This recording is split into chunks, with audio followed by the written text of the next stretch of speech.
Hello बच्चों, कैसे हो सब लोग। This is Rohit Agarwal.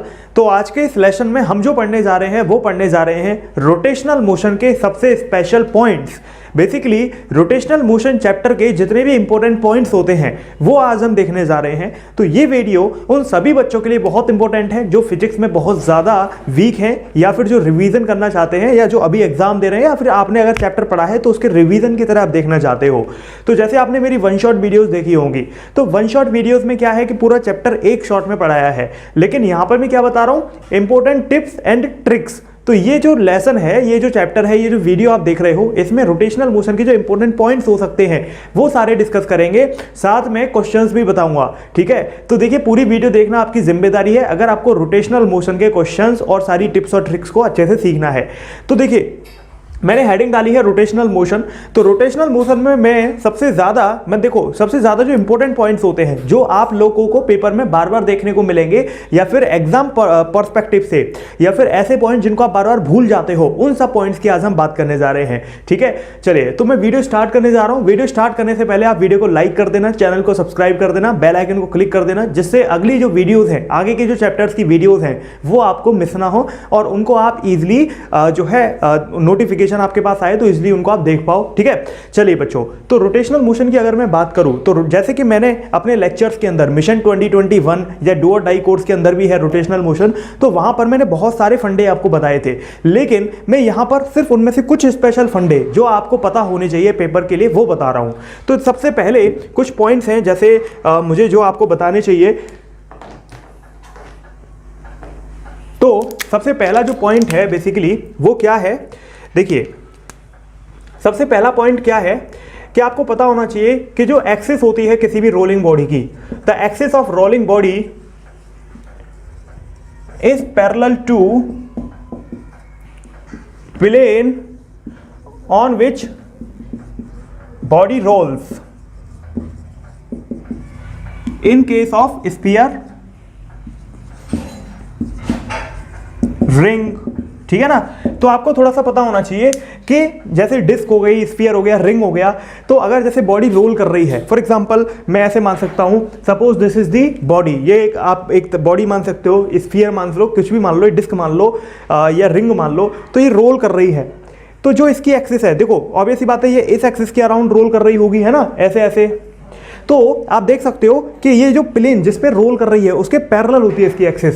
तो ये जो पॉइंट कह रहा है वो यही कह रहा है कि the axis of rolling body is parallel to the plane on which body rolls in case of sphere ring. अब आप कहेंगे सर इसका हमें क्या जरूरत पड़ी।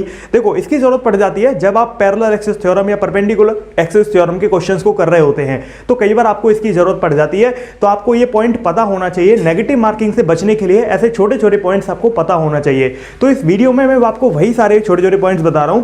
बाकी हेलो बच्चों की जो डू और डाई कोर्स है या फिर डू और डाई किताबें भी लॉन्च हुई हैं, डू और डाई बुक्स भी लॉन्च हुई हैं, तो आप हेलो बच्चों की जो डू और डाई बुक्स हैं उनको भी जब आप देखोगे, पढ़ोगे, समझोगे, तो आपको समझ में आएगा कि किस तरीके से और इसमें पॉइंट्स आ सकते हैं पेपर पर्सपेक्टिव से। चलो अब मैं यहां पर इसको रफ करता हूं और आगे हम बढ़ते हैं और फिर उसके बाद मैं आपको आगे चीजें बताता हूं। तो हमारा जो नेक्स्ट पॉइंट है, अब मैं आपको कुछ स्पेशल पॉइंट बताऊंगा। देखो अब मैं आपको एनर्जी से रिलेटेड बताऊंगा चीजें। जब कोई बॉडी रोल करती है, रोटेशनल मोशन करती है, तो उसमें दो तरीके की एनर्जी होती हैं। देखो पहली एनर्जी होती है, जैसे कोई बॉडी है, अगर ये रोल कर रही है और रोल करके आगे बढ़ रही है, तो ये आगे भी बढ़ रही है और रोल भी कर रही है, ऐसे रोल कर रही है और वो आगे भी बढ़ती जा रही है। तो इसमें दो तरीके की एनर्जी होती है, एक होती है रोटेशनल एनर्जी या काइनेटिक एनर्जी रोटेशनल वाली, और एक होती है ट्रांसलेशन एनर्जी, है ना, ट्रांसलेशन मतलब आगे बढ़ने वाली एनर्जी, और एक होती है रोटेशनल एनर्जी जिसकी वजह से वो घूम रही है, जो एनर्जी रोटेशनल के लिए है। तो इन सबको मिलाकर कौन सी एनर्जी बनती है, काइनेटिक एनर्जी, टोटल ट्रांसलेशन कह सकता हूं, और मैं यहां पर ये कह रहा हूं टोटल। तो टोटल एनर्जी इन सबको मिलाकर बनती है। अब आपको फॉर्मूले तो पता होंगे कि रोटेशनल काइनेटिक एनर्जी का, अब देखो मैं यहां पर हर चीज नहीं बताने जा रहा, लेकिन आपको बेसिक चीजें और जो इंपॉर्टेंट पॉइंट्स हैं जिसके लिए वीडियो डिजाइन करी गई है वो है आपको रोटेशनल मोशन के सारे इंपॉर्टेंट पॉइंट में डिस्कस करूंगा। ठीक है ना, तो वो मैं आपको बता रहा हूं कि जहां पर आप पेपर में सबसे ज्यादा गलती करते हो।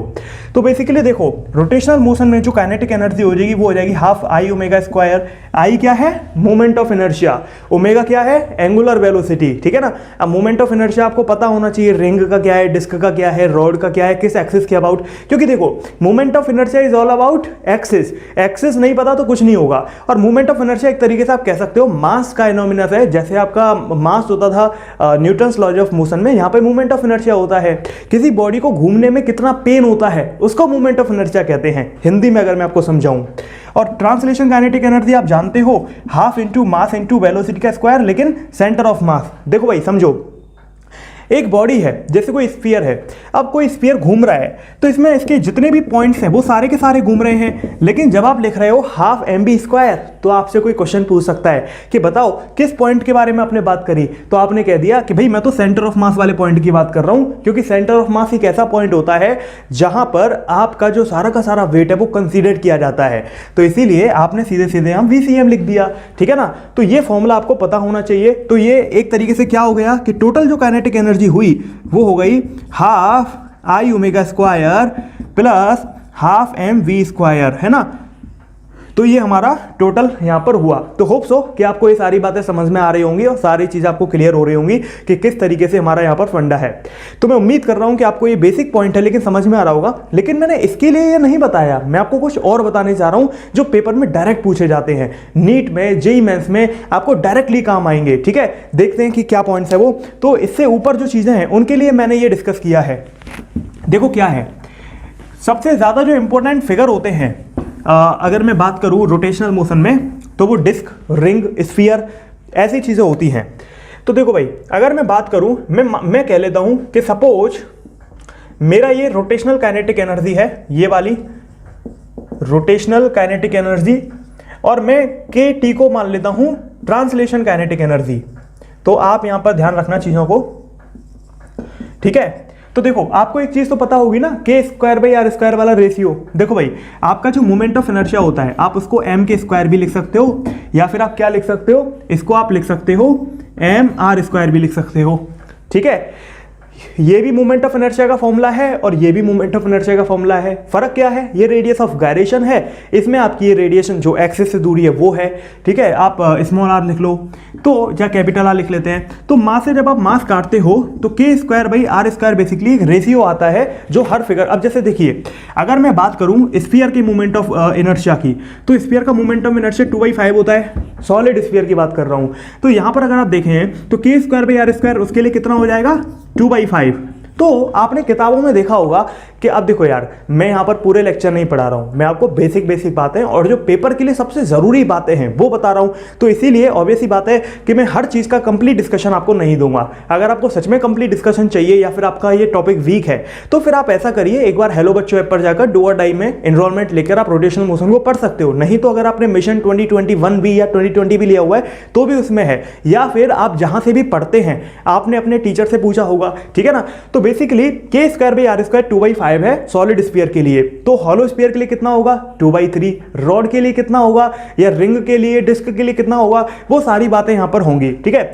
तो देखिए k square by R square का जो रेशियो है उससे हम बहुत सारी चीजें निकालेंगे। अभी मैं धीरे धीरे आप चीजों पर आऊंगा, डोंट वरी, बहुत सारे पॉइंट्स मैं बताने जा रहा हूं, ठीक है। तो ये सारे पॉइंट्स सीखना आपकी जिम्मेदारी है। देखो मेरा कर्तव्य है एक एक पॉइंट को ईमानदारी के साथ अच्छे से विद एप्लीकेशन विद क्वेश्चंस आपको समझा देना, लेकिन आपकी जिम्मेदारी है कि आप एक एक चीज को ग्रेस्प करें और चीजों को सीखें और फिर उसके बाद इंप्लीमेंट करके देखें और अपने नंबर बढ़ाएं। देखो मैंने यहां पर अगर मैं आगे बढ़ूं थोड़ा सा, तो जैसे पहला पॉइंट है for solid sphere. Solid sphere के लिए अगर मैं यहां पर देखूं तो मेरी बेसिकली मैं क्या बताने जा रहा हूं, मैं बताने जा रहा हूं रिलेशन ट्रांसलेशन काइनेटिक एनर्जी और आपका रोटेशनल काइनेटिक एनर्जी में क्या रिलेशन होगा। तो देखो बच्चों, अगर मैं यहां पर सॉलिड स्फीयर के लिए बात करूं इन दोनों एनर्जीज में, ठीक है, तो मैं इसको रफ कर देता हूं यहां से। तो दैट्स वेरी सिंपल कि जो आपकी रोटेशनल काइनेटिक एनर्जी होती है, आप इसको KR कह सकते हो, वो 40% होती है काइनेटिक एनर्जी ट्रांसलेशन के। अब ये कैसे निकाला मैंने, देखो बहुत सिंपल है। अगर आप देखें तो KR और KT, KR में क्या आ रहा था, हाफ आई ओमेगा स्क्वायर, ठीक है, और KT में आ रहा था हाफ mv स्क्वायर, है ना। तो कहीं ना कहीं अगर आप देखें तो इन दोनों में जो रिलेशन है K और KT में, सॉरी के ई नहीं है, के आर मतलब रोटेशनल काइनेटिक एनर्जी और ट्रांसलेशन काइनेटिक एनर्जी, इनमें जो रिलेशन है वो है के स्क्वायर बाई आर स्क्वायर का, है ना। यहाँ पर के क्या है, रेडियस ऑफ गायरेशन, ये तो देखो काइनेटिक एनर्जी है, ठीक है, काइनेटिक एनर्जी है, ये के ई आप लिख सकते हो चाहे तो, और ये के स्क्वायर भी आर स्क्वायर क्या है, radius of gyration divided by जो डिस्टेंस होती है एक्सिस से आर, है ना। मोमेंट ऑफ इनर्शिया के जो फॉर्मूले में एम आर स्क्वायर में जो आर होता है ना, ये वो वाला आर है। तो देखो अब ये कहाँ से आए, फॉर्मूले से आए, half I omega square divide by half M V square, और आई की जगह पे मैंने वैल्यू रख दी तो मुझे क्या मिल गया, एम से एम कट गया तो मुझे के स्क्वायर बाई आर स्क्वायर मिल गया, ठीक है ना। देखो अगर मैं बात करूं सॉलिड स्फीयर की, तो सॉलिड स्फीयर के लिए मैं जानता हूं K square by R square 2/5 होता है ना।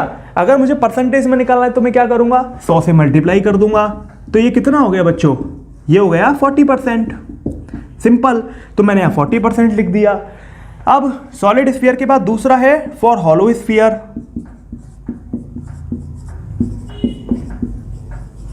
हॉलो स्फीयर के लिए कितना होता है, वेरी सिंपल, देखो रोटेशनल काइनेटिक एनर्जी कितने टाइम हो जाएगी ट्रांसलेशन काइनेटिक एनर्जी के। तो अगर मैं यहां पर देखूं, बहुत सिंपल सी बात है, के आर हमारा काइनेटिक एनर्जी रोटेशनल है, और हॉलो स्फीयर देखो मैंने आपको बताया के स्क्वायर बाई आर टाइम्स होती है ट्रांसलेशन का, जो भी हमारी रोटेशनल काइनेटिक एनर्जी है वो ट्रांसलेशन का K square by R square by times होती है। अब हॉलो स्फीयर के लिए के स्क्वायर बाई आर स्क्वायर कितना होगा, 2/3, है ना। तो इसका मतलब ये कितना आ गया, 2/3 टाइम्स ऑफ काइनेटिक एनर्जी। तो यानी कि आप सीधे सीधे कितना बोल सकते हो बच्चों, ये बोल सकते हो आप यहाँ पर सीधे सीधे ऑलमोस्ट 66%, है ना। तो इतने गुना आपका ये हो जाएगा। तो इस तरीके से आप यहाँ पर चीज़ों को एग्जीक्यूट कर सकते हो। यहाँ पर जैसे 100 से मल्टीप्लाई किया, इतने परसेंटेज आपका आ गया। तो जब मैं इसको डिवाइड करूंगा तो कितना आएगा, 3 3 9, 3 3 9.3 आप कह सकते हो। तो ये कितना हो गया, 66.67% times of translation kinetic energy, ठीक है। बहुत सिंपल सी बातें हैं, कुछ भी कठिन नहीं है इसमें, लेकिन आपको पता होना चाहिए क्योंकि पेपर में ये डायरेक्ट आ जाती हैं काम, है ना। तो होप सो कि आपको सारी बातें समझ में आ रही होंगी। चलो आगे बढ़ते हैं, मैं इसको रफ कर देता हूं। आप देखो हॉलो स्फीयर का मैंने बता दिया, सॉलिड स्फीयर का मैंने बता दिया। अब आपको होमवर्क में दे रहा हूं कमेंट बॉक्स के लिए, तो कमेंट बॉक्स में आपको मुझे आंसर बताना है, और मैं आंसर वीडियो जैसे आप देखोगे तो उसके एक दिन बाद पब्लिश कर दूंगा इसका आंसर कमेंट बॉक्स में ही। तो आपके लिए होमवर्क है, कमेंट बॉक्स में आप बता सकते हो कि भाई तीसरा जो है वो डिस्क के लिए होगा।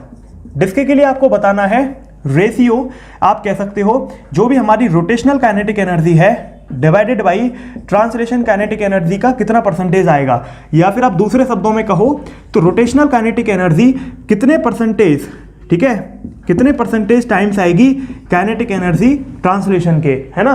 तो ये आपको यहां पर बताना है, ये जो परसेंटेज की वैल्यू है वो आपको बतानी है, ये मल्टीप्लाई का साइन है ना। तो बस आपको बताना है कि काइनेटिक एनर्जी जो रोटेशनल वाली है वो कितने परसेंटेज होगी ट्रांसलेशन काइनेटिक एनर्जी के डिस्क के केस में। और सेम कहानी आपको किसके लिए बतानी है, आपको बतानी है रिंग के लिए। जिन बच्चों ने लेक्चर्स पढ़े होंगे डू और डाई मिशन 2021 उन सबको तो पता ही होगा, लेकिन आपने अगर कहीं और अच्छे से नहीं पढ़ा है तो जो मैंने कॉन्सेप्ट बताया कोशिश करो आप उसे समझने की। फिर भी नहीं समझ आ रहा है तो आप क्या कर सकते हो, जैसे 1 शॉट वीडियोस मैंने पढ़ाई हुई हैं यूट्यूब पर बिल्कुल फ्री ऑफ कॉस्ट, तो आप उनको देख लो। उससे भी नहीं समझ आ रहा है तो रोटेशनल मोशन आपको आना जरूरी है, तो आप डू और डाई में एनरोलमेंट लेके उस चीज को, ऐसे सारे इंपॉर्टेंट चैप्टर को सीख सकते हो। और हेलो बच्चों की कुछ बुक्स भी लॉन्च होने जा रही हैं डू और डाई की, फिजिक्स केमिस्ट्री बायोलॉजी की, तो आप हेलो बच्चों की बुक्स को भी एक बार चेक कर सकते हो। उसमें क्या होगा, 30 डे रिवीजन क्रैश कोर्स होगा, तो कंप्लीटली वो एकदम गजब की बुक होगी जिसमें 30 दिन में पूरा सिलेबस मैप करके आपको दिया गया है, important point, summary, important question with solutions, ठीक है। तो बच्चों हो सकता है कि आपको सारी चीजें समझ में आई होंगी। तो rotational kinetic energy divide by translation kinetic energy का रेशियो आपको बताना है रिंग और डिस्क के लिए। ये आपका होमवर्क है जो कमेंट बॉक्स आपके लिए खाली है। अगर अभी आप वीडियो को देख रहे हो तो वीडियो को पॉज करके जल्दी से आंसर लिखो, तो जरूरी है अगर आप आंसर बताओगे तो दूसरे बच्चों को भी मोटिवेशन आएगा क्वेश्चंस करने का, है ना, और आपका भी एक होमवर्क हो जाएगा, आपको भी प्रैक्टिस में आ जाएगा। तो मैंने अभी आपको बहुत इंपॉर्टेंट पॉइंट्स बताए। अब मैं आगे बढ़ता हूं और आगे की चीजों को डिस्कस करने की कोशिश करते हैं, ठीक है। तो देखिए अगर आप यहां तक आ गए हो ना तो मैं उम्मीद कर रहा हूं कि अब आप पूरी ही वीडियो देखकर जाओगे, क्योंकि रोटेशनल मोशन कंप्लीट मैं यहां पे कराने जा रहा हूं। उसके टिप्स एंड ट्रिक्स, जितने भी इंपॉर्टेंट टिप्स और ट्रिक्स हो सकते हैं वो सारे के सारे रोटेशनल मोशन के आज मैं कराने जा रहा हूं आपको। तो अगर आप यहां तक आ गए हो तो आने वाले जो 10 पॉइंट और मैं बताने जा रहा हूं जिनमें मैं पूरा चैप्टर ही कवर करने जा रहा हूं, तो होप सो कि आप उनको जरूर देखोगे। चलो आगे बढ़ते हैं बच्चों।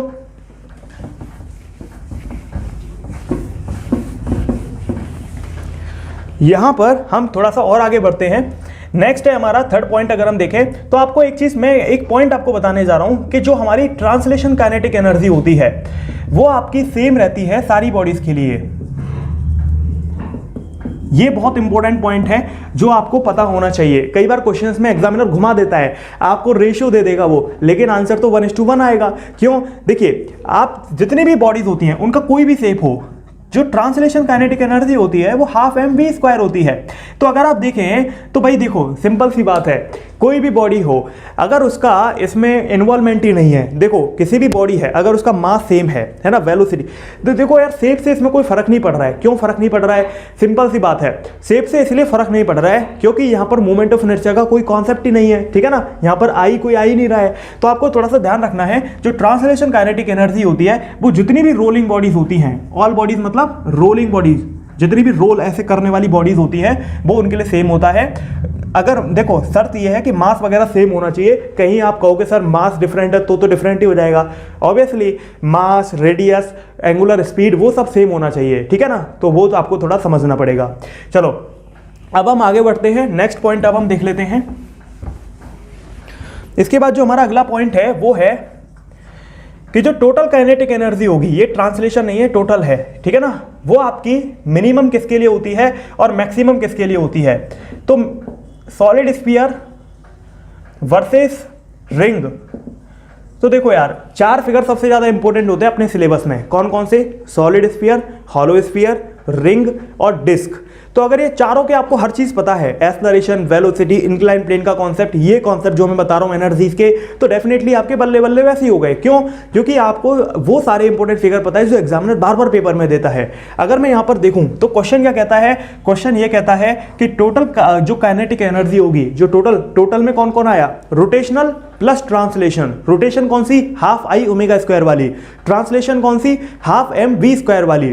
तो यहां पर आप देखो सॉलिड स्फीयर और रिंग के वर्सेस आपको बताना है किस में काइनेटिक एनर्जी मैक्सिमम होगी और किस में टोटल काइनेटिक एनर्जी मिनिमम होगी।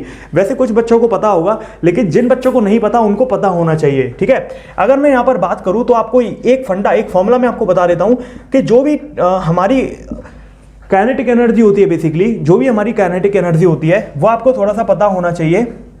जो हमारी ट्रांसलेशन काइनेटिक एनर्जी होती है, अगर आप उसमें 1+, देखो आप ऐसे समझो, ये हमारी टोटल काइनेटिक एनर्जी है। फॉर्मूला आप ध्यान रखना, एक तो ये फॉर्मूला हो गया, दूसरा तो कॉन्सेप्ट है ही है। फिर बच्चों देखो फॉर्मूला क्या है?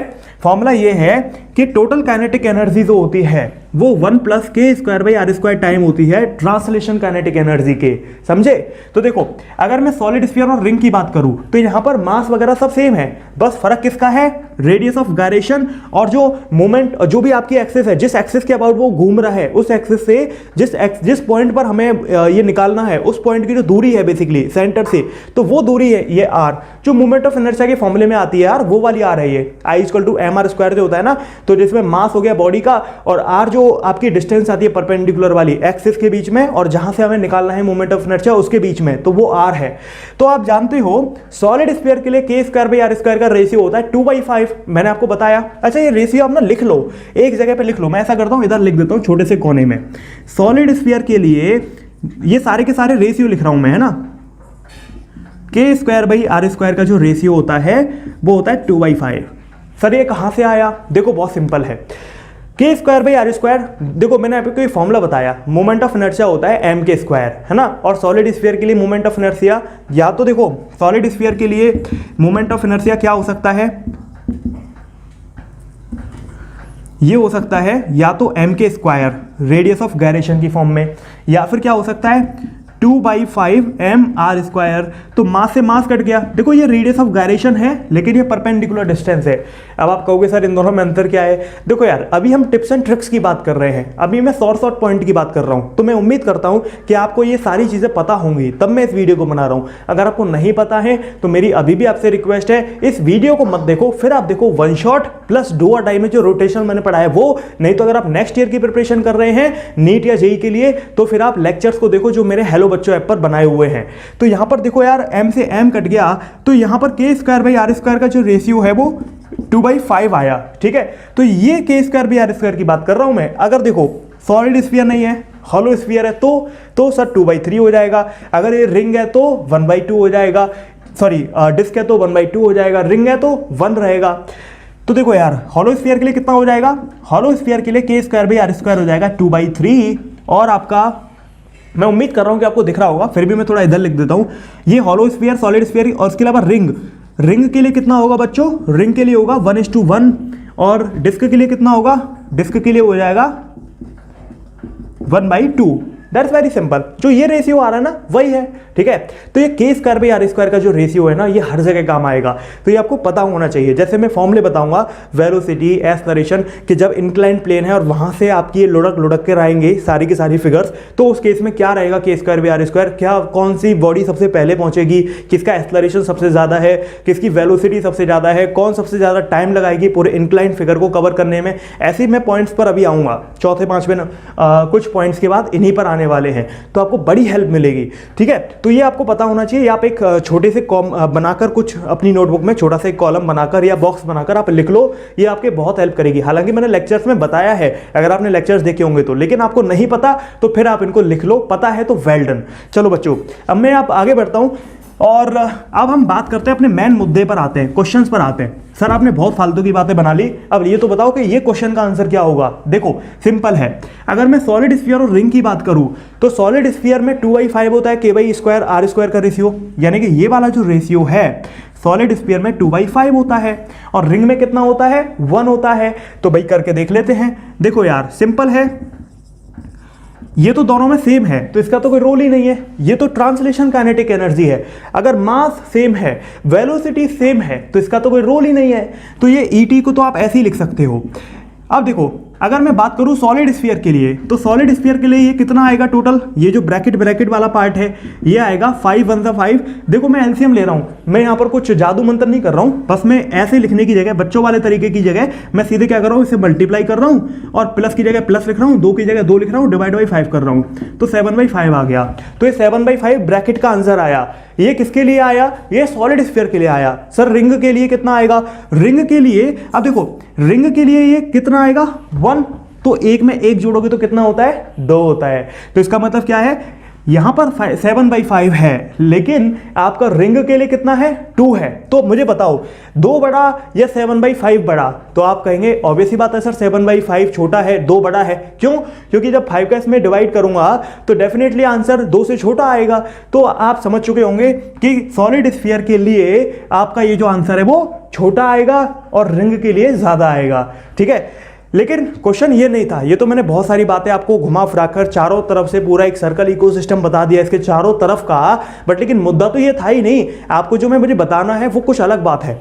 देखो मैं इसको रफ करता हूं और रफ करने के बाद मैं असली मुद्दे की बात पर आता हूं। जो अभी मुद्दा है बेसिकली वो क्या है, मुझे क्या समझाना है इस क्वेश्चन के थ्रू। इतनी जो रामायण मैंने बताई, यहाँ पर इतनी सारी कहानी मैंने बताई 200 पेज की, उसका मतलब क्या है।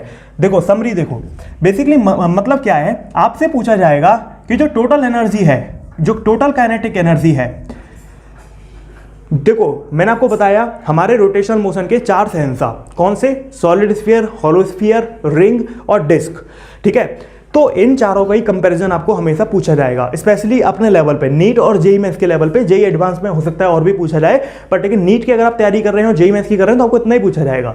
तो अगर मैं काइनेटिक एनर्जी टोटल की बात करूं तो ये क्या होती है, ये होती है kinetic energy translation plus kinetic energy rotational, ठीक है। तो ये तो बहुत बेसिक सी बात हो गई। आपसे पूछा जाएगा ये मैक्सिमम किसके लिए है, मिनिमम किसके लिए है। तो देखो मैं कैसे बताऊंगा, बहुत सिंपल।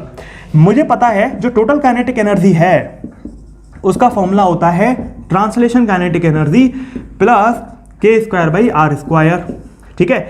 यानी कि बहुत सिंपल सी बात, जिस भी चीज का या जिस भी फिगर का ये k²r² सबसे बड़ा, उस फिगर की आपकी काइनेटिक एनर्जी सबसे ज्यादा। अब solid sphere, hollow sphere, disc और रिंग, तो इन चारों में मैंने आपको बताया इसके लिए k²r 2/5 मतलब 0.4, इसके लिए 2/3 मतलब 0.6, इसके लिए 1/2 मतलब 0.5, इसके लिए 1 मतलब पूरा का पूरा 1। तो मुझे बताओ बच्चों, ये किसके लिए सबसे ज़्यादा? ऑब्वियस सी बात है, ये रिंग के लिए सबसे ज़्यादा है सर। फिर उसके बाद हॉलो स्फीयर, फिर उसके बाद डिस्क, फिर उसके बाद सॉलिड स्फीयर। तो इसका मतलब क्या हुआ? इसका मतलब ये हुआ कि जो टोटल काइनेटिक एनर्जी है वो किसकी सबसे ज़्यादा है? वो सबसे ज़्यादा रिंग की होगी। फिर उसके बाद तुम्हारी सबसे ज़्यादा होगी हॉलो स्फीयर की, और फिर उसके बाद उससे कम होगी डिस्क की, और फिर उसके सबसे कम होगी सॉलिड स्फीयर की। तो आंसर मिल गया। क्वेश्चन एग्जामिनर आपसे क्या क्या पूछ सकता है?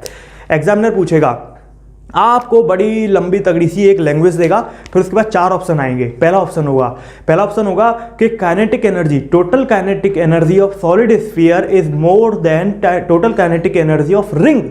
बच्चों की टाइफिस, जमीन नीचे और आसमान ऊपर, कि यार ये क्या पूछ लिया, total kinetic energy of solid sphere ring, कैसे कंपेयर करूं, क्या करूं, अब क्या समझ ही नहीं आ रहा, आर पार हो गया, ऐसा कुछ हो जाता है पेपर में। तो इतने सिंपल क्वेश्चन को देख के ऐसे ही होता है। तो देखो, आपको बस क्या करना है, आपको एक चीज याद रखनी है, के स्क्वायर बाई आर स्क्वायर का रेशियो, जिसका रेशियो ज्यादा उसकी काइनेटिक एनर्जी उतनी ज्यादा, जिसका रेशियो ज्यादा उसकी काइनेटिक एनर्जी उतनी ज्यादा। के स्क्वायर बाई आर स्क्वायर जिसका ज्यादा उतनी काइनेटिक एनर्जी उसकी ज्यादा। सिंपल। देखो, के स्क्वायर बाई आर स्क्वायर किसका ज्यादा? रिंग का ज्यादा। तो काइनेटिक एनर्जी किसकी ज्यादा? रिंग की ज्यादा। सबसे कम किसका? सबसे कम है सॉलिड स्फीयर का। तो मिनिमम टोटल काइनेटिक एनर्जी किसकी सबसे कम? सॉलिड स्फीयर की। किसकी सबसे ज्यादा? रिंग की। कैसे बताया? के स्क्वायर बाई आर स्क्वायर को देखकर। के स्क्वायर बाई आर स्क्वायर जिसका ज्यादा, एनर्जी उसकी ज्यादा। के स्क्वायर बाई आर स्क्वायर जिसका कम, एनर्जी भी उसकी कम। बस इतनी सी बात। और आपको अगर इतना पता है तो आपके ज्यादातर क्वेश्चन जो एनर्जी या फिर बाद का जो रोटेशनल का पोर्शन है, जो भी रोलिंग, स्लिपिंग, जितनी भी चीजें हैं, उन सबके मैक्सिमम क्वेश्चन, इंक्लाइन प्लेन के क्वेश्चन, ज्यादातर क्वेश्चन आपके इसी से निपट जाएंगे, के स्क्वायर बाई आर स्क्वायर के रेशियो से। ठीक है, अभी मैं आपको दिखाऊंगा इसका जादू। ये जो के स्क्वायर बाई आर स्क्वायर है ना, जादूगर है चैप्टर का। इस जादू से आप acceleration, velocity, time, kinetic energy सब कुछ चुटकियों में बता सकते हो। यानी कि ऐसे टाइप के जितने भी क्वेश्चन हैं उनको 10 सेकंड में करने की जो ट्रिक और टिप्स आप कह सकते हो वो है के स्क्वायर बाई आर स्क्वायर। ठीक है, चलो बच्चों, मैं इसको रफ कर देता हूं और फिर हम आगे बढ़ते हैं। और ये मेरी मुद्दे की बात क्लियर हो चुकी है। अब मैं अगले मुद्दे पर आता हूं, अगले पॉइंट पर आता हूं। ठीक है, चलो, तो हमारा जो नेक्स्ट पॉइंट है वो क्या है? अगला जो पॉइंट है वो है, देखो अभी हमने देखा किसके बारे में? Total kinetic energy. लेकिन आपसे तो काइनेटिक एनर्जी रोटेशनल की भी पूछी जा सकती है। तो रोटेशनल काइनेटिक एनर्जी सबसे ज्यादा किसकी होती है? रोटेशनल काइनेटिक एनर्जी का formula half I omega square. तो सर, जिसका आई सबसे ज्यादा उतना ही उसका आंसर सबसे ज्यादा। Very simple. अब देखो, अगर मैं इसको खोल के देखूं तो यहां पर आई होता है मेरा एम के स्क्वायर और ओमेगा स्क्वायर होता है V square by R square. तो अगर घुमा फिरा कर देखो बच्चों, तो K square by R square फिर से आ गया। मतलब जिसका के स्क्वायर बाई आर स्क्वायर सबसे ज्यादा, रोटेशनल काइनेटिक एनर्जी उसकी सबसे ज्यादा। अब के स्क्वायर बाई आर स्क्वायर किसका ज्यादा? रिंग का ज्यादा। तो इसका मतलब क्या हुआ कि रिंग की काइनेटिक एनर्जी रोटेशनल वाली ज्यादा होगी सॉलिड स्फीयर से। मतलब सॉलिड स्फीयर की मैं ऐसे कह सकता हूं, रिंग की तो मैक्सिमम होगी और इसकी मिनिमम होगी, सबसे कम होगी। क्यों होगी? क्योंकि इसका के स्क्वायर बाई आर स्क्वायर सबसे ज्यादा है और इसका के स्क्वायर बाई आर स्क्वायर सबसे कम है। तो इस वजह से इसका मैक्सिमम और इसका मिनिमम। अब सर, के स्क्वायर बाई आर स्क्वायर आपने कर तो बहुत लिया, लेकिन ये है क्या भला? देखो भाई, मैंने आपको फिर रिमाइंड कराता हूं। K square by R square simple मैंने फॉर्मूले से निकाली है, कुछ नहीं किया। मैंने क्या किया, मैं जानता हूं सपोज सॉलिड स्फीयर है। सॉलिड स्फीयर का जो मोमेंट ऑफ इनर्शिया है वो अगर रेडियस ऑफ गायरेशन की फॉर्म में देखें तो एम के स्क्वायर लिख सकते हो। और अगर रेडियस जो परपेंडिकुलर, जैसे ये सॉलिड स्फीयर है और ये एक्सिस है आपकी, ठीक है, इस एक्सिस के अराउंड आपको मोमेंट ऑफ इनर्शिया फाइंड करना है। तो ये जो दूरी है ना, centre to centre, suppose R, इसको मैं क्या कहता हूं? Perpendicular distance. तो यहां पर ये हो जाएगा 2/5 एम आर स्क्वायर।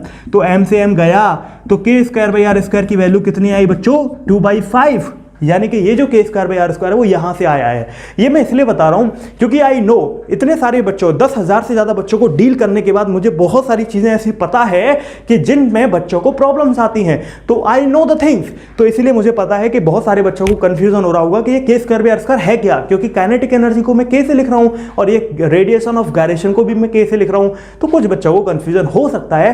तो उसके लिए ये सारी चीजें आपको ध्यान रखनी है। जैसे मैं यहां पढ़ा रहा हूं ना, वैसे लेक्चर्स में भी पढ़ाता हूं। अगर आपने लेक्चर्स देखे होंगे तो मुझे बताओ कमेंट्स में कि सर मैंने लेक्चर्स में सारी चीज़ें आपसे पढ़ी हुई हैं। चलो बच्चों आगे बढ़ते हैं नेक्स्ट। ठीक है बच्चों, तो मैं आगे बढ़ता हूं। तो मैं आपको यहां पे बता रहा हूं बेसिकली कि जैसे ये इंक्लाइन प्लेन है, अब यहां पर बॉडी जैसे आपकी रोल होकर आती है, ठीक है, उस टाइप के क्वेश्चंस आपसे पूछे जाते हैं। मैंने आपको बताया 4 लोग सेंसा हैं, 4 पत्ते हैं चैप्टर के, sphere, solid sphere, hollow sphere, ring और डिस्क। ये चारों पत्ते बार बार आपको यूज होंगे, जो रोलिंग और वगैरह ऐसे ऐसे क्वेश्चंस हैं। मूवमेंट ऑफ इनर्शिया के टाइम पे ये सबसे ज्यादा यूज नहीं होते, उसके टाइम पे तो बेसिकली रॉड वगैरह के क्वेश्चन ज्यादा पूछे जाते हैं, बट लेकिन जो सबसे क्रूशियल क्वेश्चन है उनकी मैं बात कर रहा हूं। ठीक है, तो अगर मैं यहां पर बात करूं, क्योंकि मैं ये टिप्स और ट्रिक्स बता रहा हूं आपको, इसलिए मैं फोकस कर रहा हूं उन्हीं चीजों पर जो मुझे आपको बतानी है टिप्स और ट्रिक के तौर पर। तो अगर मैं बच्चों इस फिगर की बात करूं, सपोज ये मेरी डिस्टेंस है h, ये सॉरी हाइट, और ये मैं x मान लेता हूं, ठीक है ना, ये मैं x मान लेता हूं। अगर आप यहां पर एक रिलेशन देखें तो क्या है बच्चों, देखो ये जो हाइट है बेसिकली ये x ऑफ साइन थीटा है। इस x का कंपोनेंट अगर आप कर दो, ठीक है, 2 कंपोनेंट अगर आप करें, देखो एक कंपोनेंट तो ये हो सकता है और एक ये हो सकता है। अगर आप इस कंपोनेंट की बात करें तो ये तो x साइन थीटा हो जाएगा, और इसकी बात करें तो ये x कॉस थीटा हो जाएगा। तो ये h किसके बराबर है, x साइन थीटा के, ठीक है ना। तो यहां पर अगर आप, क्योंकि आप जानते हो ना वेक्टर को पैरेलली शिफ्ट किया जा सकता है, तो h is equal to X sine theta है। तो मैंने क्या किया बेसिकली, ये जो हाइट है ये x साइन थीटा है, मैंने आपको ये बताया, ठीक है। तो h is equal to X sine theta, ये आपको पता होना चाहिए कि जो हाइट है बेसिकली इस इंक्लाइंड प्लेन की वो x times of sine theta है, और x वो डिस्टेंस है जब सारे के सारे जो फिगर्स है वो रोल होकर आ रहे होंगे। तो अगर मैं बात करूं बच्चों h is equal to X sine theta की, तो यहां पर मेरे पास फिर से 4 सेंसा आए, स्फीयर, सॉलिड, हॉलो, उसके अलावा डिस्क, उसके अलावा स्फीयर, हॉलो स्फीयर को ना सेल कह देते हैं कई बार, इसको सॉलिड स्फीयर को स्फीयर कहते हैं और हॉलो स्फीयर को सेल कहते हैं। तो आपको कभी कंफ्यूजन ना हो तो मैं दूसरी चीज भी आपको बता दे रहा हूं। तो स्फीयर, डिस्क, हॉलो स्फीयर या सेल और रिंग, ठीक है, ये सारी बातें हमने कर ली। अब मैं आपको यहां पर क्या बताने जा रहा हूं, मैं आपको बताने जा रहा हूं सबसे पहली बात, इस 6वें पॉइंट का पहला पॉइंट, एक्सेलरेशन किसका सबसे ज्यादा होगा। ठीक है, क्वेश्चन समझो कि acceleration down inclined plane for different shapes of bodies of same mass and radius. मैंने बोल दिया कि मुझे एक्सेलरेशन बताना है और हर केस में मैं same mass and same radius लेकर चल रहा हूं, ठीक है ना। हर बॉडी का मास भी सेम है, हर बॉडी की रेडियस भी सेम है, क्योंकि अगर मास और रेडियस आपने बदल दी तो फिर तो सारा खेल बदल जाएगा ना। तो मास और रेडियस हमेशा सेम होंगे ऐसे क्वेश्चंस में। तो अगर मैं बच्चों बात करूं स्फीयर, डिस्क, सेल और रिंग की, तो बताओ एक्सेलरेशन जब वो ऐसे रोल करके आएंगी, ठीक है ना, तो सबसे पहले सबसे ज्यादा एक्सेलरेशन किसका होगा, ये आपसे पूछा गया है। तो सबसे ज्यादा एक्सेलरेशन किसका होगा, ये सॉलिड स्फीयर है। अब देखो सबसे ज्यादा किसका हो सकता है, पहले मैं ये बताता हूं। पहले तो मैं आपको ये बता देता हूं कि जो एक्सेलरेशन है इसका फॉर्मूला क्या होता है। एक्सेलरेशन का फॉर्मूला होता है g sin theta divide by 1 plus k square by r square. इतना सिंपल है, ठीक है ना। तो एक्सेलरेशन होता है g sin थीटा। वैसे देखो आपको याद होगा जब मैंने आपको न्यूटन्स लॉज ऑफ मोशन के लेक्चर्स पढ़ाए थे तो मैंने वहां पर बताया था इंक्लाइन प्लेन में जो एक्सेलरेशन होता था वो g sin थीटा होता था, लेकिन यहां पर रोटेशनल भी है साथ में तो उसका फैक्टर ऐड कर दिया है ना, 1 plus k square by r square. तो एक्सेलरेशन होता है इतना रोलिंग प्लेन के केस में, आपको याद होना चाहिए। तो बच्चों देखो अगर इतना होता है तो इसका सीधा मतलब क्या है कि k square by r square फिर से आ गया, यानी कि अब की बार इनवर्स में आया है, यानी कि ये वैल्यू जितनी ज्यादा एक्सेलरेशन उतना कम, ठीक है। तो देखो भाई सिंपल एक्सेलरेशन का इससे डायरेक्ट रिलेशन कैसे, जितना जितना ज्यादा एक्सेलरेशन बढ़ेगा k square by r square उतना उतना, उल्टा कह दिया, k square by r square जितना जितना जितना बढ़ेगा एक्सेलरेशन उतना उतना उतना उतना कम होगा, सिंपल। अब चारों फिगर में मुझे बताओ सबसे ज्यादा किसका k square by r square होता है। आप जानते हो ना रिंग का होता है, रिंग का होता है 1, सेल का 2/3 होता है, 2/3 को आप कह सकते हो 0.6, और डिस्क का होता है 1/2 मतलब 0.5, और स्फीयर का कितना होता है बच्चों, ये होता है 2/5 यानी कि 0.4।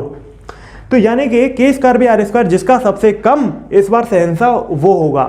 तो क्योंकि ये इनवर्सली प्रोपोर्शनल है तो मतलब एक्सेलरेशन सबसे ज्यादा किसका होगा, सबसे ज्यादा स्फीयर का हो जाएगा, सॉलिड स्फीयर का। फिर दूसरे नंबर पे किसका उससे कम है, डिस्क। फिर कौन है, हॉलो स्फीयर, और फिर कौन है, रिंग, ठीक है। तो ये आपको थोड़ा सा पता होना चाहिए। अब एक्सेलरेशन बता दिया तो वेलोसिटी किसकी सबसे ज्यादा, हालांकि इसको देख के आप समझ गए होंगे भाई सर एक्सेलरेशन जिसका सबसे ज्यादा उसके इसमें वेलोसिटी भी सबसे ज्यादा हो जाएगी, एक ही साइड में दोनों ऐसे एक्सेलरेशन वेलोसिटी की डायरेक्शन है, तो भाई वेलोसिटी किसकी ज्यादा, सेम फॉर्मेट आएगा, सॉलिड स्फीयर की सबसे ज्यादा, डिस्क की उससे कम, हॉलो स्फीयर की उससे कम और रिंग की उससे कम। लेकिन वेलोसिटी का फॉर्मूला फिर भी बता देता हूं, कल को आपको कैलकुलेट करनी पड़े तो आप कैसे करोगे। जैसे मैंने एक्सेलरेशन बताया तो मैं उधर की साइड में वेलोसिटी बता देता हूं। इस छठवें पॉइंट का पहला और ये दूसरा पॉइंट है। अब तो वेलोसिटी क्या होगी बच्चों, वेलोसिटी का फॉर्मूला आपको पता होना चाहिए, बहुत सिंपल है। देखो वैसे तो 2gh डिवाइड बाई 1 + k² और इसकी पावर हाफ कर दो या अंडर रूट लगा दो इसके ऊपर, क्योंकि देखो वेलोसिटी क्या होती है, आपको इक्वेशन ऑफ मोशन याद होंगी शायद, है ना, तो उसमें क्या होता था v² = u² + 2as, third equation of motion, तो वही लगाइए मोटा मोटा। देखो एक्सेलरेशन की वैल्यू तो रखी है यहाँ पे, और कुछ क्या किया है हमने, कुछ नहीं, ठीक है ना। तो देखो बहुत सिंपल है, h जो है वो हाइट है, ये वाली जो हाइट है ना, h हाइट है और हाइट की वैल्यू x sin थीटा भी है, मतलब वेलोसिटी दूसरा इसका फॉर्मूला क्या हो सकता है बच्चों, 2g, h की जगह पर मैं क्या लिख सकता हूं, x sin थीटा। तो यहां से आपको थोड़ा सा आइडिया लग जाएगा, ठीक है ना। चलो, और इसकी पावर हाफ, या तो v² कर दो या फिर उसकी पावर हाफ लगा दो, एक ही बात है। तो इसमें भी वही सीन है k²r² वाला, तो इसका मतलब जैसे जितना ज्यादा जिसका k²r², वेलोसिटी उसकी उतनी कम हो जाएगी। मतलब बहुत सिंपल कि भाई क्योंकि k²r² सबसे ज्यादा किसका है, रिंग का, तो इसकी वेलोसिटी सबसे कम हो गई, और वो होना भी चाहिए था, एक्सेलरेशन का भी तुमने देखा था। तो भाई बच्चों जो एक्सेलरेशन का है वही वेलोसिटी का सेम आ जाएगा, ठीक है। चलो, सबसे पहले एक्सेलरेशन पूछा जाता है, फिर वेलोसिटी पूछी जाती है। अगला क्वेश्चन पूछा जाता है कौन सबसे पहले पहुंचेगा, तो ये मैं आपको होमवर्क की तौर पे देना चाहता हूं। आपका आंसर कमेंट बॉक्स में मैं वेट कर रहा हूं जानने के लिए कि इसका आंसर क्या है आपका। बताओ सबसे पहले कौन पहुंचेगा, solid sphere, disc, hollow sphere या रिंग, सबसे पहले कौन पहुंचेगा ये आपको बताना है, और सबसे बाद में कौन पहुंचेगा ये भी आपको बताना है। तो मैं वेट कर रहा हूं आपके क्वेश्चन के आंसर का। इस क्वेश्चन का आंसर आपको होमवर्क की तरह मैंने दिया है। सबसे पहले इस इंक्लाइन प्लेन पर कौन पहुंचेगा, सबसे पहले नीचे कौन आएगा, ये आपको बताना है, ये आपके लिए होमवर्क है। तो प्लीज कमेंट बॉक्स में बताओ, अगर आप अभी भी वीडियो देख रहे हो तो पॉज करो और लिखो आंसर कि क्या आएगा आंसर। सबसे पहले कौन सी बॉडी आएगी, रिंग आएगी, डिस्क आएगी, सेल आएगा, स्फीयर आएगा, क्या आएगा सबसे पहले। अब देखो कैसे निकालोगे, एक कॉन्सेप्ट बता देता हूं।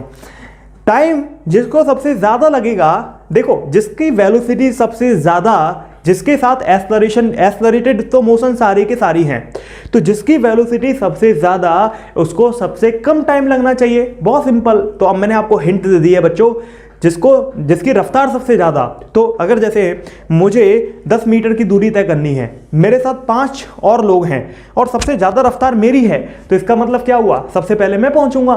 तो मैंने आपको हिंट दे दी है, अब आंसर आपको बताना है कमेंट बॉक्स में, ठीक है। तो मैं इसको रफ करता हूं और आगे अगले पॉइंट पर आते हैं।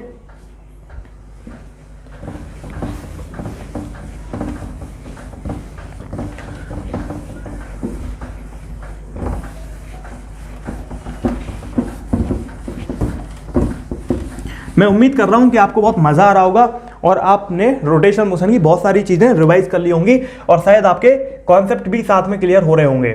अगले पॉइंट पर आते हैं बच्चों। अगला पॉइंट है, चलो मैं अगला पॉइंट आपको बताता हूं। जैसे मान लो ये आपका मैंने यहां पर बनाया एक, ठीक है, एक रोटेटिंग बॉडी सपोज मैंने बनाई, और ये एक पॉइंट है जिसकी एंगुलर स्पीड ω1 है और एक दूसरा पॉइंट है जिसकी एंगुलर स्पीड ω2 है। सपोज ये पॉइंट P1 है, ये पॉइंट P2 है। तो यहां पर ये सर्कुलर, देखो ये कुछ रिंग विंग नहीं है, ये एक सर्कुलर पाथ में 2 पार्टिकल मूव कर रहे हैं, है ना। मतलब आपके जो दोनों पार्टिकल हैं, एक ऐसे भाग रहा है और एक ऐसे भाग रहा है। ω1 ऐसे घड़ी की दिशा में और ω2 उल्टी घड़ी की दिशा में है, ठीक है। तो बेसिकली अगर हम यहां पर देखें, मतलब उल्टी घड़ी की दिशा में है दोनों के दोनों, तो आपको बताना है कि 2 particle moving with angular speed ω1 and ω2 on the same circular path के ऊपर हैं और दोनों ही एंटी क्लॉकवाइज डायरेक्शन में हैं, ठीक है। P1 और P2 वाले दोनों ही पार्टिकल। तो आपको बताना है रिलेटिव एंगुलर वेलोसिटी इनकी क्या होगी। तो क्वेश्चन में आपसे पूछा जा सकता है रिलेटिव एंगुलर वेलोसिटी। ये सबसे इंपॉर्टेंट पॉइंट बता रहा हूं मैं आपको। वीडियो का टाइटल क्या था, most important point of rotational motion, most important tricks and tips for rotational motion. तो डेफिनेटली मुझे वही बतानी है जो आपको नहीं पता है। जो चीज़ आपको पता होंगी बेसिक फॉर्मूले वगैरह हुए, तो वो सबका तो टाइटल ही नहीं था ना बच्चों। सबसे ज़्यादा इंपॉर्टेंट पॉइंट जो आपको शायद नहीं पता, इंपॉर्टेंट ट्रिक्स जो आपको नहीं पता, इंपॉर्टेंट टिप्स जो आपको नहीं पता, वो मुझे बतानी है ना इस वीडियो के अंदर। रिलेटिव एंगुलर वेलोसिटी यहां पर क्या होगी? देखो बहुत सिंपल, क्योंकि दोनों ही पार्टिकल एक ही डायरेक्शन में घूम रहे हैं तो रोटेशनल क्या हो जाएगी? Omega 1 minus omega 2। Very simple, मतलब बड़े में से छोटा घटा देना है, क्योंकि दोनों ही एक ही एंटी क्लॉकवाइज डायरेक्शन में घूम रहे हैं तो रिलेटिव हो जाएगी ओमेगा 1 माइनस ओमेगा 2। तो यहां पर आपसे सेकंड क्वेश्चन क्या पूछा जा सकता है? इसी फिगर में आपसे पूछा जा सकता है, जैसे पार्टिकल P1 है, ये पार्टिकल P2 है, तो अगर एक पार्टिकल कंप्लीट एक रिवॉल्यूशन कंप्लीट करता है, ठीक है ना, दूसरे के कंपेरिजन में, तो आपसे पूछा जा सकता है टाइम पीरियड क्या होगा। ठीक है, बहुत सिंपल सा क्वेश्चन मैं आपसे पूछ रहा हूं कि आपको जैसे टाइम पीरियड क्या होता है, अगर एक पार्टिकल दूसरे के कंपैरिजन में थोड़ा सा कम या ज़्यादा, मतलब एक पार्टिकल पहले सर्कल को कंप्लीट कर रहा है, सर्कुलर पाथ को, दूसरा पार्टिकल उससे कम टाइम ले रहा है सर्कुलर पाथ को कवर करने में, तो आपसे ओवरऑल पूछा जा रहा है टाइम पीरियड। मतलब आपको क्या करना है, वैसे तो 2 पाई बाई ओमेगा इंडिविजुअल का होता, लेकिन क्योंकि यहाँ पे दोनों पार्टिकल एंटी क्लॉकवाइज में चल रहे हैं तो आप यहाँ पे रिलेटिव एंगुलर स्पीड ले लोगे। ठीक है, तो ये हो जाएगी 2 pi divide by omega 1 minus omega 2। तो हो गया हमारा काम, बस इतना ही तो करना था। अब देखो बच्चों, अब ओमेगा 1 माइनस ओमेगा 2 की वैल्यू रख दो। क्या रखोगे? 2 पाई बाई T1। भाई देखो सिंपल है ना, ओमेगा 1 की वैल्यू क्या रखोगे? 2 पाई बाई T1 और इसकी 2 पाई बाई T2। भाई 2 पाई 2 पाई 2 पाई कट गया, तो आंसर क्या आया बच्चों? ये आया, ये देखो जो भी 1/T1 माइनस 1/T2 है ये ऊपर पहुंच जाएगा, तो आंसर आया T1 T2 divide by T1 minus T2। तो ये हमारा टाइम पीरियड आ गया, रिलेटिव टाइम पीरियड। तो अगर दोनों पार्टिकल का आपको बताना है, अगर एक पार्टिकल एक रिवॉल्यूशन आपका जल्दी कंप्लीट कर देता है दूसरे की कंपैरिजन में, तो आपको यहाँ पर रिलेटिव टाइम पीरियड आपका आ गया टोटल टाइम पीरियड। या फिर आप कह सकते हो, और भी आप यहाँ पर क्या कह सकते हो कि 1/T equal to 1/T2 minus 1/T1। ये भी तो पॉसिबल है ना, इसको मैं ऐसे भी तो लिख सकता हूँ। बहुत सिंपल सी बात है, अगर आप देखो इसको सॉल्व करोगे तो आपको पता चल जाएगा। ठीक है ना, चलो बच्चों, तो इस तरीके से ये हो सकता है कि आपने कुछ नई चीज़ें सीखी। ठीक है, मैं इसको रफ करता हूँ और आगे बढ़ते हैं। ये सारे पॉइंट्स मैंने आपको लेक्चर्स के अंदर बताए हुए हैं। अगर आपने लेक्चर्स पढ़े हुए हैं तो आपको टेंशन लेने की ज़रूरत नहीं है। हेलो बच्चों, ऐप के ऊपर मैंने आपको सारी चीज़ें बताई हैं। नेक्स्ट पॉइंट मैं आपको बता देता हूं, ये हमारा शायद 8वां नंबर का पॉइंट हो जाएगा। ठीक है, मान लेते हैं 2 पार्टिकल हैं, वो कॉन्सेंट्रिक सर्कल पे मूव करते हैं और रेडियस है R1 एंड R2 और उनकी जो लीनियर स्पीड है वो है V1 एंड V2 और एंटी क्लॉकवाइज डायरेक्शन में दोनों मूव करते हैं। तो आपको रिलेटिव एंगुलर स्पीड यहां पर बतानी है। आपको बतानी है रिलेटिव एंगुलर स्पीड। ठीक है, जैसे एक पार्टिकल ये है और एक पार्टिकल ये है, थोड़ा फिगर अच्छे से बना लेना। ठीक है ना, तो बेसिकली आपको जैसे ये पार्टिकल है आपका, ये एक पार्टिकल है, ये आपका ऐसे चल रहा है। क्वेश्चन समझ आया ना? कॉन्सेंट्रिक सर्कल है, देखो कॉन्सेंट्रिक मतलब जिसका सेंटर एक हो, तो 2 सर्कल हैं, दोनों का एक ही सेंटर है। ठीक है ना, और R1 और R2 दोनों की रेडियस है। सपोज इसकी रेडियस R1 है और दूसरे वाले की R2 है, ऐसे मान लो, या फिर ऐसे मान लो इसकी R2 है, क्योंकि मैंने V1 इस वाले पार्टिकल को दिया है तो इसकी R1 मान लो बाहर वाले की। ठीक है, और V1 और V2 लीनियर स्पीड हो गई और ये अपोजिट डायरेक्शन में चल रहे हैं आपके। ठीक है ना, तो इस तरीके से आपके यहाँ पर हो गए। तो आपको यहाँ पर बताना है, ठीक है, इस तरीके से आपकी लीनियर वेलोसिटीज हो गई, तो आपको यहाँ पर बताना है रिलेटिव एंगुलर स्पीड यहाँ पर कितनी होगी। ठीक है, समझ आया क्वेश्चन? देखो क्वेश्चन समझो, ये है आपके 2 पार्टिकल हैं, मान लो 2 पार्टिकल हैं, वो कॉन्सेंट्रिक सर्कल पे चल रहे हैं, मतलब एक ही सेंटर है और दोनों इस तरीके से, ये इस पर चल रहा है, वो उस पर चल रहा है। सिंपल, रेडियस है R1 और R2 सर्कल्स की, तो आपको बताना है लीनियर स्पीड उनकी V1 और V2 है ना, और एंटी क्लॉकवाइज चल रहे हैं दोनों, घड़ी की उल्टी दिशा में। तो आपको बताना है रिलेटिव एंगुलर स्पीड आपकी क्या होगी। ठीक है, तो अगर आपको ये देखो बेसिकली एक तरीके से मैंने ना आपको पूरा क्वेश्चन ही करवा दिया, क्वेश्चन का जो फ्रेमवर्क है ना वो करवा दिया। अब इसमें आप लैंग्वेज पुट कर लो क्वेश्चन की कि आपको V1 और V2 की जगह 10 मीटर पर सेकंड 8 मीटर पर सेकंड दे दिया, इधर आपका R1 और R2 की जगह 5 मीटर और 10 मीटर दे दिया, तो बताओ साहब ओमेगा आर की वैल्यू क्या होगी, हो गया क्वेश्चन। लेकिन अगर आपको कॉन्सेप्ट पता है तो वैल्यूज तो आप ऐसे पुट कर लोगे, फॉर्मूला पता होना चाहिए। तो इसकी ट्रिक क्या है, या आप ट्रिक कह लो या फिर कॉन्सेप्ट कह लो। तो देखो ओमेगा आर क्या हो जाएगा, हम जानते हैं कि जो एंगुलर स्पीड होती है ना वो V/R होती है, मतलब linear speed divide by radius. जानते हो ना कि लीनियर स्पीड और एंगुलर स्पीड का रिलेशन क्या होता है, omega is equal to V/R। तो अगर ओमेगा आर की बात करूं तो रिलेटिव वेलोसिटी ऊपर आ जाएगी और रिलेटिव रेडियस नीचे आ जाएगी, है ना। तो वी आर की वैल्यू क्या है बच्चों, रिलेटिव। देखो क्योंकि दोनों पार्टिकल की डायरेक्शन सेम है, इसका मतलब क्या होगा, इसका मतलब सिंपल कि आपका जो भी पार्टिकल बड़ा है, मतलब जो भी पार्टिकल की स्पीड ज्यादा है, v1 अगर ज्यादा है तो उसमें से सीधे सीधे आप माइनस करोगे। माइनस क्यों कर रहे हैं, क्योंकि दोनों पार्टिकल की सेम डायरेक्शन है, एंटी क्लॉकवाइज चल रहे हैं ना दोनों पार्टिकल। अगर अपोजिट चल रहे होते तो प्लस करते। रिलेटिव का क्या कॉन्सेप्ट है, अगर दो पार्टिकल सेम स्पीड में चल रहे हैं या दो कार सेम स्पीड में सेम डायरेक्शन में चल रही हैं तो एक में से दूसरे की स्पीड माइनस कर देते हैं। तो यहां पर बहुत सिंपल सी बात है, v1/v2 divide by r1 minus r2। ठीक है, बहुत सिंपल सी बात। ठीक है, तो इसमें तो कुछ है नहीं, दोनों ही वेक्टर हो गए। तो इस तरीके से ओमेगा आर की वैल्यू हमारे पास आ गई, बहुत क्लियर सी बात। ठीक है ना, इसमें आपको फॉर्मूले में कुछ कंफ्यूजन तो होनी नहीं चाहिए। v1 माइनस v2 मतलब ऊपर रिलेटिव लीनियर स्पीड निकाल दी और नीचे मैंने रिलेटिव रेडियस निकाल दी। आई डोंट थिंक सो कि आपको इसमें कोई दिक्कत होनी चाहिए। ठीक है ना, चलो बच्चों, तो मैं उम्मीद करता हूं कि आपको ये भी पॉइंट अच्छे से समझ में आ गया होगा। अब मैं आगे बढ़ता हूं और आगे के पॉइंट्स आपको बता देता हूं। तो मैं रोटेशनल मोशन की सारी बारीकी, सारी टिप्स और सारी ट्रिक्स आपको आज को बता रहा हूं। अगर अभी तक भी वीडियो को लाइक नहीं किया है ना आपने तो बहुत गंदी बात है, बहुत गलत बात है। वीडियो को लाइक करो, कॉमेंट में आपको बताओ कि आपको नेक्स्ट वीडियो कौन सी चाहिए, और तो और आप चैनल को सब्सक्राइब करो, बेल आइकन को प्रेस करो, तो आपको और ज्यादा मजा आएगा।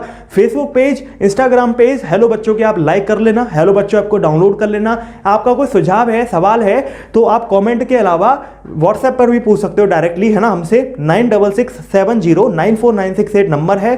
ठीक है, उसके अलावा कॉल भी कर सकते हो हेलो बच्चों को इसी नंबर पे। और उसके अलावा डिफरेंट आपको अगर कोई और भी टेलीग्राम चैनल पर भी आप हेलो बच्चों नीट एंड जेई के नाम से चैनल है, उसको ज्वाइन कर लीजिए। उस पर भी बहुत सारे क्विजेस हम देते रहते हैं, इंस्टाग्राम पर भी क्विजेस आती रहती हैं और कॉन्सेप्ट मैप भी अब आपको मिलते रहेंगे। ठीक है, चलो अब हम यहाँ पर आगे बढ़ते हैं और अगले नंबर के क्वेश्चन पर आते हैं या पॉइंट पर आते हैं। ओके, तो ये सारे के सारे ना इंपॉर्टेंट पॉइंट्स, टिप्स और ट्रिक्स मैं आपको बता रहा हूं, जो आपको जो बेसिक चीजें हैं उनसे ऊपर आपको पता होनी चाहिए नंबर लाने के लिए और आपको एक्स्ट्रा स्कोर करने के लिए बाकी बच्चों से। अगले नंबर का पॉइंट 9 या 10 जो भी होगा, आई डोंट रिमेंबर। देखो हम जानते हैं कि हमारी जो मोमेंट ऑफ इनर्शिया होती है वो m के स्क्वायर होती है। तो इसका सीधा सा मतलब क्या है, अगर मास सेम है सब बॉडीज का तो I का k स्क्वायर के साथ ऐसा रिलेशन होगा, k मतलब क्या, रेडियस ऑफ गायरेशन। तो यानी कि अगर आप देखें, मुझे अगर ग्राफ बनाना पड़े moment of inertia between k, इधर मोमेंट ऑफ इनर्शिया ले लिया और इधर मैंने रेडियस ऑफ गायरेशन अगर ले ली, अगर इन दोनों के बीच में मुझे ग्राफ बनाना पड़ रहा है तो इसका मतलब क्या है बच्चों, इसका मतलब है कि ग्राफ कैसा होगा। देखो मैं आपको बचपन की यादें याद दिलाता हूं, अगर आपने बेसिक मैथमेटिक्स के लेक्चर देखे होंगे तो मैंने उसमें बताया था कि अगर x directly proportional to y है तो इसको हम लीनियर ग्राफ कहते हैं। अगर x directly proportional to y square है तो इसको हम क्या कहते हैं, x directly proportional to y square है तो इस ग्राफ को हम पैराबोला कहते हैं, है ना। अगर x inversely proportional to y है तो हाइपरबोला या रेक्टेंगुलर हाइपरबोला, और x inversely proportional to y square है तो सिर्फ हाइपरबोला कहते हैं। ठीक है ना, तो यार देखो ये x एक्सिस, ये y एक्सिस है, ये x एक्सिस है ना, तो ये एक दूसरे के स्क्वायर के रिलेशन में है। तो कैसा ग्राफ बनेगा बच्चों, पैराबोला। और किसकी तरफ झुकेगा, आपको पता होना चाहिए, जिसकी पावर कम होती है उसकी तरफ ये झुकता है ना। तो पावर किसकी कम है, I, मूवमेंट ऑफ इनर्शिया की। तो अगर मैं यहां ग्राफ बनाऊंगा तो कैसा बनेगा, इस तरीके से पैराबोला बनेगा, लेकिन वो मूवमेंट ऑफ इनर्शिया की तरफ झुकेगा। आप इसको कंप्लीट करना चाहो तो आप कैसे कर सकते हो, आप इसको कंप्लीट करना चाहो तो आप ऐसे कर सकते हो, ठीक है। तो होप सो कि आपको बातें क्लियर हुई होंगी और आप इजीली चीजों को समझ पाए होंगे। मोमेंट ऑफ इनर्शिया और रेडियस ऑफ गायरेशन के बीच में जो ग्राफ है आपको क्लियर होना चाहिए, ठीक है। मैंने आपको ये सारे ग्राफ बताए, जो मैंने आपको बेसिक मैथमेटिक्स की जो वीडियो थी वो तो यूट्यूब पर भी फ्रीली अवेलेबल है, आपको हेलो बच्चों ऐप की भी जरूरत नहीं है, ठीक है। तो मैंने यूट्यूब पर भी बेसिक मैथमेटिक्स पूरा पढ़ाया है, डिफरेंशिएशन, इंटीग्रेशन, ट्रिग्नोमेट्रिक रेशियोज, उसके अलावा मैंने ग्राफ्स भी उसमें बताए हैं, ठीक है। मैक्सिमा, मिनिमा, हर चीज मैंने उसमें क्लियर करी है, क्वाड्रेटिक इक्वेशंस भी क्लियर करी हैं। तो अगर आपने अभी तक वो लेक्चर्स नहीं देखे तो आप उनको भी देख लेना, आपको और क्लियरिटी आएगी कॉन्सेप्ट्स की, ठीक है। चलो इसको रफ करते हैं और आगे बढ़ते हैं। अब क्वेश्चन इसमें अगले लेवल का पूछा जाता है कि sir moment of inertia of radius of gyration का क्वेश्चन तो आपने कर दिया, लेकिन अगर सर लॉग के फॉर्म में है तो लॉग आई और लॉग के का क्या होगा। देखिए अगर मैं इसको लॉगरिथम के फॉर्म में ग्राफ बनाऊं तो उसमें भी सही बात है, अगर आपका क्वेश्चन ये आ रहा है तो वेल डन, आपको बहुत अच्छे से चीज़ें समझ में आ रही हैं या फिर आपको क्वेश्चन आपने प्रैक्टिस करे हुए हैं। देखो यार, अगर i equal to M square में अगर मैं देखूं तो इसको सॉल्व करूं, मैं लॉगरिथम अगर दोनों साइड लगा दूं तो मैं क्या कह सकता हूं, इस तरीके से ऐड हो जाएगा ये और पावर बाहर आ जाएगी, ठीक है। तो अगर मुझे ग्राफ बनाना है लॉग i और लॉग k के बीच में,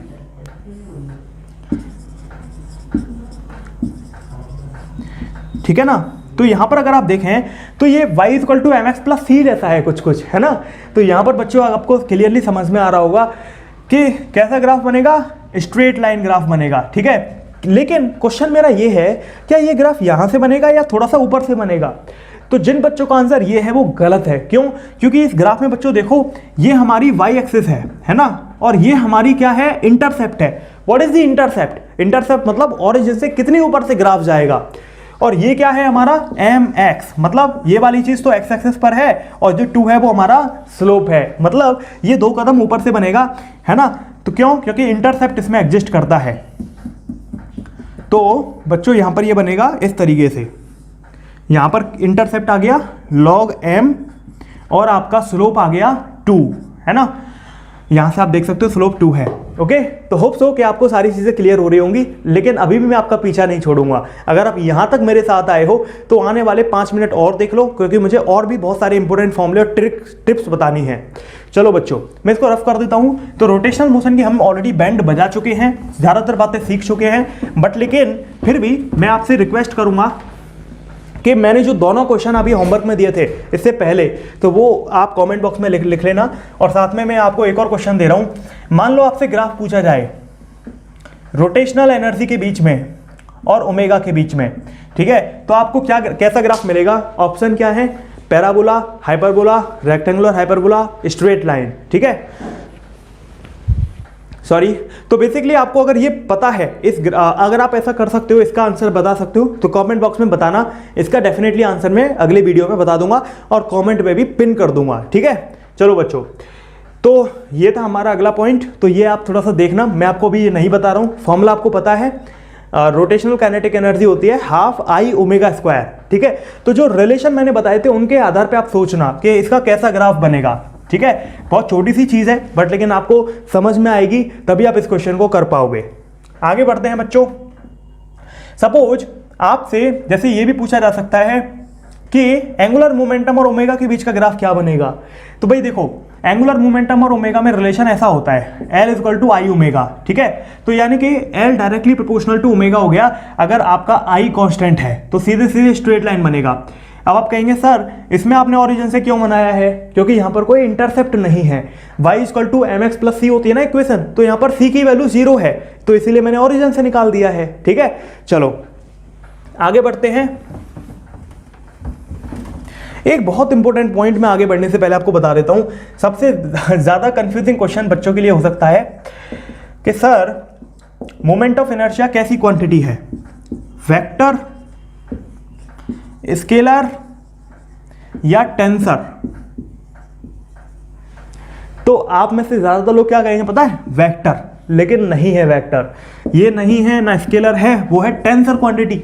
सर ये क्या बवाल है? देखो वेक्टर क्वांटिटी वो होती है जिसकी एक फिक्स डायरेक्शन होती है, स्केलर में कोई डायरेक्शन नहीं होती, लेकिन मोमेंट ऑफ इनर्शिया की तो डायरेक्शन है।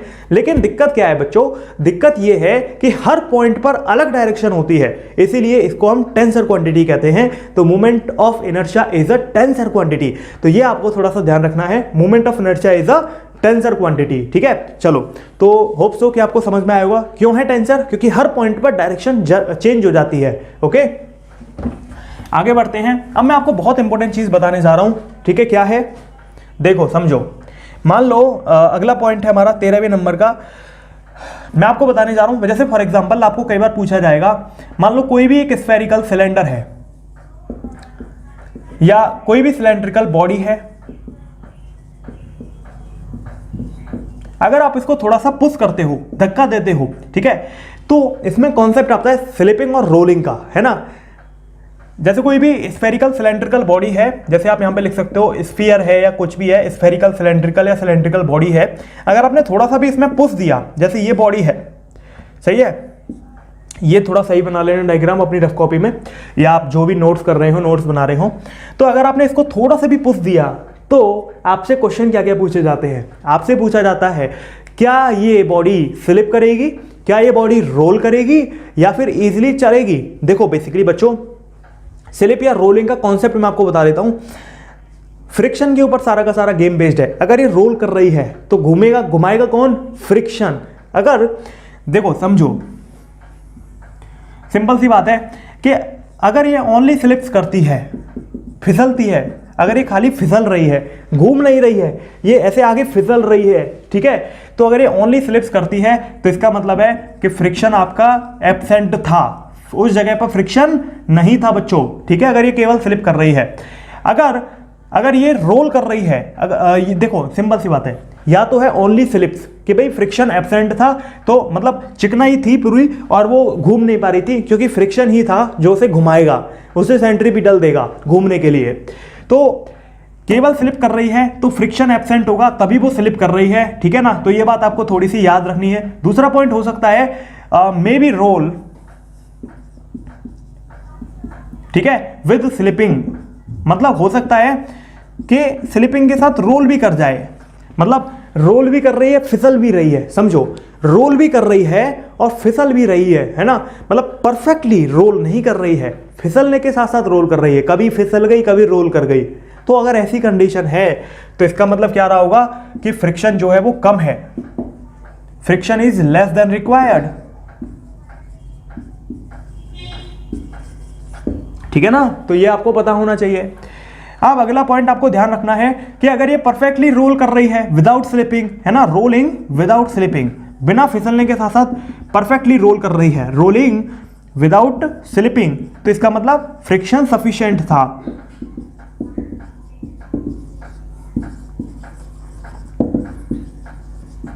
ठीक है, लेकिन सर ये तो थ्योरेटिकल पॉइंट हो गया, क्वेश्चन में अगर बहुत सारी वैल्यूज आई तो उनसे मैं कैसे पता लगाऊंगा कि फ्रिक्शन सफिशिएंट है कि नहीं है, अगर सफिशिएंट है तो रोल करेगी नहीं करेगी। तो देखो इसके लिए आपको मैं एक डायरेक्ट फॉर्मूला बता दे रहा हूं, तो वो फॉर्मूला आज से आपको याद रखना है, ठीक है ना।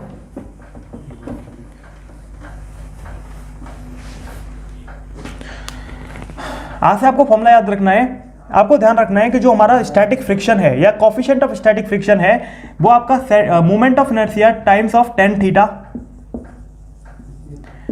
Divide by mr square plus moment of inertia. Again देखो ये परपेंडिकुलर एक्सिस थ्योरम है basically, sorry parallel axis theorem है, कुछ और नहीं है, घबराने की जरूरत नहीं है।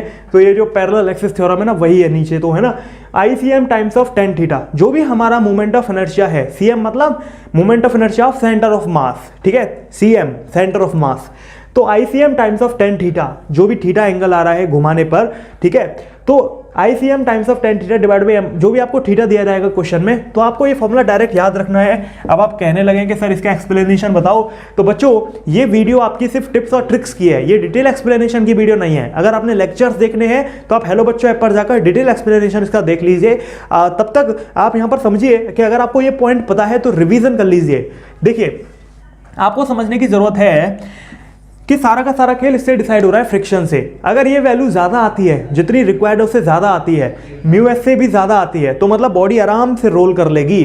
अगर ये कम आती है म्यू एस से तो मतलब बॉडी को दिक्कत होगी। और अगर है ही नहीं फ्रिक्शन, जीरो है, तो इसका मतलब क्या है, बॉडी रोल ही नहीं करेगी, बॉडी सिर्फ स्लिप करेगी, सिर्फ आगे बस खिसकेगी, रोल घूमेगी नहीं वो। ठीक है, तो ये बात थी। अब थोड़ा सा मैं आपको जाते जाते और एक और पॉइंट बता देता हूं इसी से रिलेटेड। ये मेरा लास्ट पॉइंट है इससे रिलेटेड। जितने भी पॉइंट मैंने आज बताए, स्पेशल टिप्स और ट्रिक्स, ठीक है, आपको ध्यान रखना है, जब कोई body, when a body rolls without slipping, जब कोई बॉडी बिना स्लिपिंग के रोल करती है, समझो इस वाले केस में स्लिप नहीं कर रही है, ऐसे खिसक नहीं रही है, सिर्फ वो घूम रही है, रोल कर रही है। ठीक है, जब कोई बॉडी विदाउट स्लिपिंग के रोल करती है तो no work is done against friction.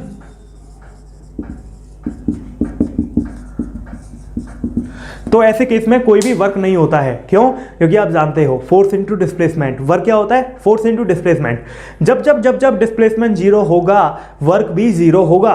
ठीक है, तो अगर वो आज के इस लेक्चर में, ठीक है, आज का लेक्चर बहुत इंपॉर्टेंट है सभी बच्चों के लिए जो नीट की और जेईई की तैयारी कर रहे हैं, क्लास 11th में, क्लास 12th में है, सब बच्चों के लिए, साइंस से रिलेटेड हर बच्चे के लिए ये लेक्चर बहुत जरूरी था।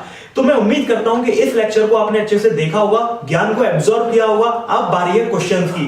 तो डेफिनेटली घंटे का ही ऑलमोस्ट लेक्चर हो गया है, तो इसीलिए क्वेश्चंस तो मैं इसमें नहीं कराऊंगा, लेकिन क्वेश्चंस के लिए पार्ट 2 बनाऊंगा। ठीक है, तो अगर आप इंटरेस्टेड हो कि मैं इसके क्वेश्चंस भी कराऊं काफी अच्छे अच्छे वाले, तो आप कमेंट में लिख दो, पार्ट 2 जल्दी से रिलीज कर दूंगा। नहीं तो मैं अगले चैप्टर का टिप्स एंड ट्रिक्स के साथ आने वाला हूं। ठीक है, हालांकि रोटेशनल में भी और भी पॉसिबिलिटीज हैं। अगर आप चाहते हो कि मैं टिप्स एंड ट्रिक्स का पार्ट 2 भी बनाऊं तो डेफिनेटली यू आर वेलकम। आप कमेंट बॉक्स में लिख के बता दीजिए अपनी फरमाइशें कि आप क्या चाहते हो। ठीक है, मैं आपके साथ हूं हमेशा। हेलो बच्चों आपके साथ है, आप प्रिपेयर करते रहिए। आपको कुछ अनाउंसमेंट में दे देना चाहता हूं। अनाउंसमेंट ये है कि हेलो बच्चों ने लाइव पीसीबी का डाउट काउंटर लॉन्च किया है, लाइव फिजिक्स केमिस्ट्री बायोलॉजी का डाउट काउंटर।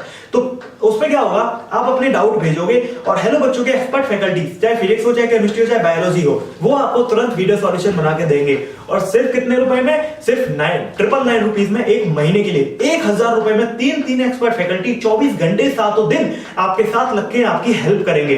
ठीक है, तो अगर आपको सच में आप एस्पायरिंग है इस चीज के लिए तो प्लीज ज्वाइन इट, बहुत हेल्प होगी आपकी। ठीक है, चलिए बाकी मैं यही कहना चाहूंगा कि हेलो बच्चों का अगर आपको ये सारी चीजें नहीं समझ आ रही है तो हेलो बच्चों ऐप पर जाकर आप हेलो बच्चों के डू और डाई कोर्स को जरूर इनरोल करिए, क्योंकि हेलो बच्चों के डू और डाई कोर्स फिजिक्स और केमिस्ट्री का जो कॉम्बो है उसमें आप टोटल अगर आप उसको पढ़ोगे तो नीट में अगर आपका 180 और 180 यानी कि 360 नंबर का फिजिक्स और केमिस्ट्री है, तो सिर्फ उस कोर्स को पढ़ के, फिजिक्स का और केमिस्ट्री का डू और डाई कोर्स को पढ़ के आप कम से कम हर सब्जेक्ट में 120 प्लस 120 नंबर इजीली ला सकते हो। अगर आपकी प्रिपरेशन बिल्कुल जीरो है तो आपके लिए वो मस्ट है पढ़ना। ठीक है, चलिए मिलते हैं अगली क्लास में। Thank you, have a nice day. This is Rohit Agarwal signing off. जय हिंद, जय भारत, वंदे मातरम एनर्जी के साथ। ठीक है, मेरा क्वेश्चन है हाउ इज द जोश, तो आप आंसर बता दीजिए। ठीक है, चले, थैंक यू।